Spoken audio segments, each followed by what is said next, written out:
Hello, I'm PV Jantz, and I'm the supervisor for the Deaf and Hard of Hearing Services for Phoenix and Northern Arizona. Today I'll be talking about VR services.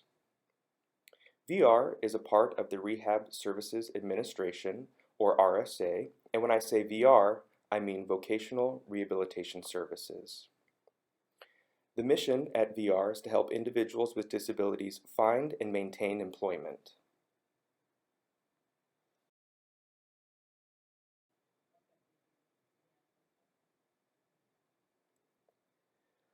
Before I explain the VR process and what it entails, I'll tell you the 4 eligibility requirements in order to apply for VR services. First, you must have a documented medical disability. You must have a barrier to employment because of your documented disability. Third, you must be legally able to enter the workforce and have a desire to work. And fourth, you must need VR services to become employed or maintain employment.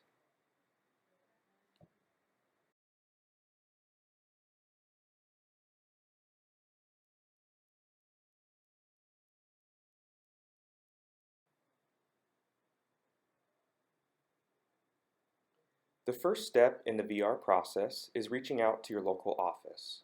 A referral form will be filled out in order to begin the orientation process. At orientation, you will learn about vocational rehabilitation services, and we will gather some documentation from you. When you come to the orientation, please bring any medical documentation that you have, your social security number, and proof that you're legally able to work. Please bring any additional information that you feel is necessary to begin the process.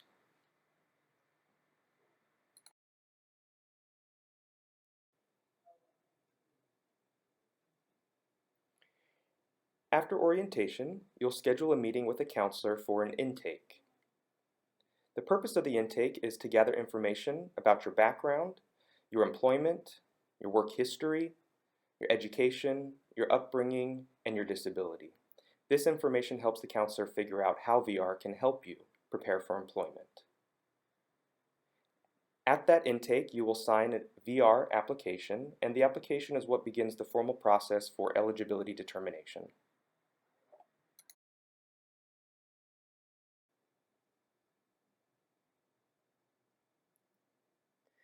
The eligibility process can be quick or it can be slow, depending on your needs. If your medical documentation is recent, then the process will be quicker. In some cases, updated evaluations are necessary. If new evaluations are needed, you will be notified by the counselor. The updated evaluations will help determine eligibility.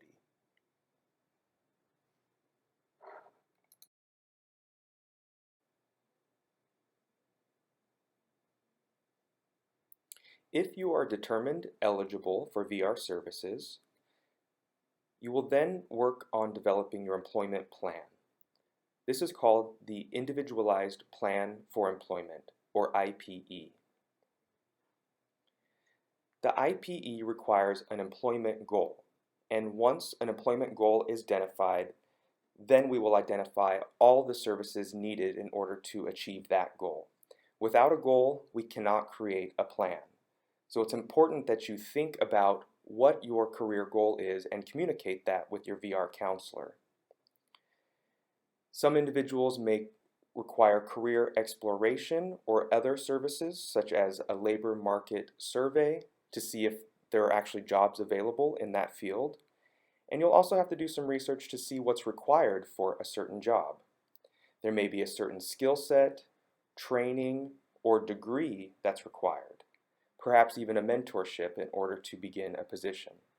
That information will be gathered and shared with your VR counselor. Services cannot begin until the VR plan, the IPE, is approved and signed by your counselor, by you as the client, and by a supervisor or administrator if necessary.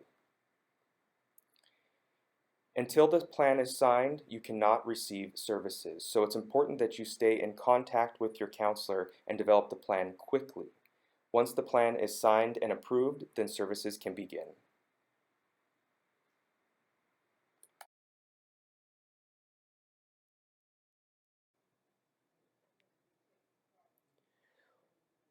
Once your plan is approved, services may begin. It's important that you communicate with your counselor on a monthly basis. Keep them updated on your progress, on any new situations you may encounter, any new needs or problems that you're having with your vendors. Please communicate that information with your counselor. Without that communication, your counselor cannot help you identify solutions to the problems you're facing. Make sure that you keep your counselor updated on any changes to the plan. Oftentimes, clients will pick a career goal and realize it's not what they want to do. You can change your career goal, but it's important that you stay in touch with your counselor. And when I say stay in touch with your counselor, I mean going to appointments, emailing your counselor, making phone calls, or texting your counselor. If you have an appointment, please show up and participate. Occasionally, your counselor will give you some homework to complete throughout the process. We're not here to do the legwork for you. We're here to help you and guide you through the process. If you're guided through the process, it's easier to become independent. Of course, you will also have to apply for jobs and practice your interview skills and make sure that you have a strong resume. In a job interview, it's important to tell the employer about any accommodations that you may need. We can also help you make sure that you're prepared and have the correct appearance for a job interview. It's important that you make a good first impression with the employer. That's the key to getting your dream job.